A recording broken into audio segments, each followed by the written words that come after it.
This is the power rule of exponents dealing with products and quotients. The power rule occurs when I have a power on the inside and then I am raising that to a power. So if I have a power to a power, our job is to multiply the exponents. And again, I'll explain to you why we do that. In my first example, x squared to the fourth means I have x squared 4 times, which means total I have 2, 4, 6, 8 x's, x to the 8th. Now again, I'm very lazy. I don't want to write that out every time. And so the power rule says just multiply the exponents. Same thing here. I have 2 to the fourth. And because I can compute 2 to the fourth, I would write 2 to the fourth and then also 16.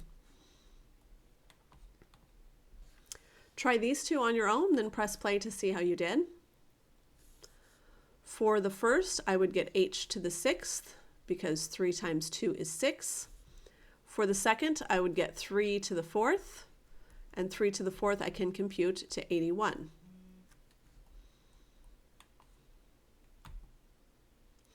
I do want to warn you about the power rule. Whenever you have a plus or a minus on the inside of parentheses, please be careful that you do not distribute that squared. In a next section, or one of our next sections, we'll end up talking about foiling, which is what you would do to distribute the squared. But basically it's write this twice, and then we'll talk about how to multiply that out later when we multiply two binomials. The power of a product, notice no pluses or minuses in these two parentheses, which means I can use the power of a product. The power of a product says distribute that squared to all of the terms inside, or all of the parts of my product inside. So here I would get x squared squared and y squared, and of course I normally would not write this step. X squared squared is x to the fourth, and y to the first squared is y squared. Again, don't feel like you have to write this step in between. I'm just showing you. On this one, what I get quite often is people will remember to take a to the second, and they will remember to take b cubed to the second, which is b to the 6th, because we multiply. But more often than not, people put the 2 in the front and give me this answer. But remember, the 2 also should be squared, so 2 squared is 4, so that's my final answer. 4a squared b to the 6th. Try these two on your own, then press play to see how you did. The first one, again, I'm going to take 4 to the third, and if you need to write that in-between step, you're welcome to do that. 4 to the third, h to the third. Obviously, if I have 4 to the third, I'll multiply that out to get 64, h to the third.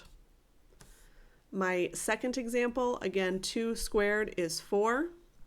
X cubed squared is x to the 6th. Y squared is y squared. And z to the 4th squared is z to the 8th.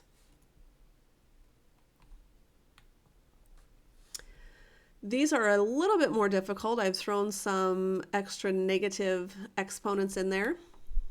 So for my first one here, 3 cubed is 27.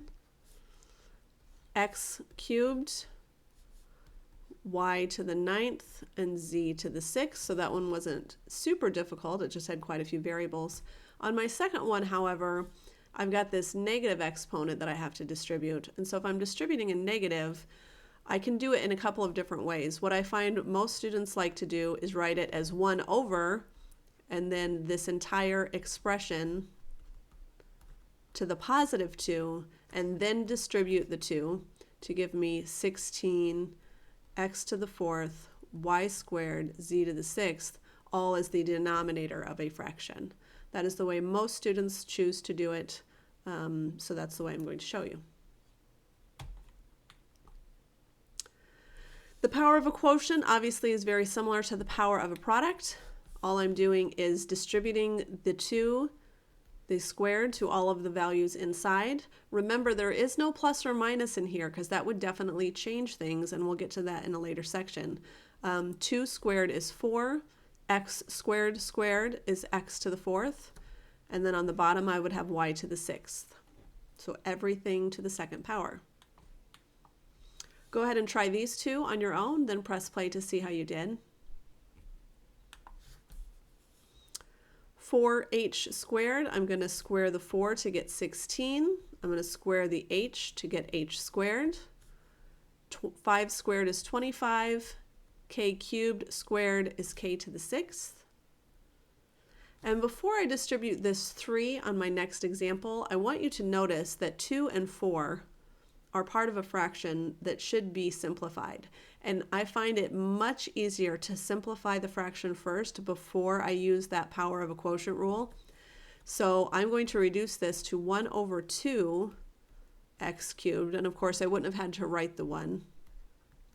And now I'm going to cube, so 1 cubed is 1. I'm not even going to write it. X cubed to the 3rd is x to the 9th. And on the bottom, I have 2 to the 3rd, which is 8. 2 times 2 times 2. So it's easier to do it this way than if I would have done it originally. I would have had 8x to the 9th over 64, and then I would have had to reduce the 8 and 64 to 1 and 8. So I would end up with the same answer, but typically it's easier to reduce beforehand. These are a little bit more difficult, so I'll walk through these with you. For my first one, again, I'm not even going to pay attention to this squared on the outside yet.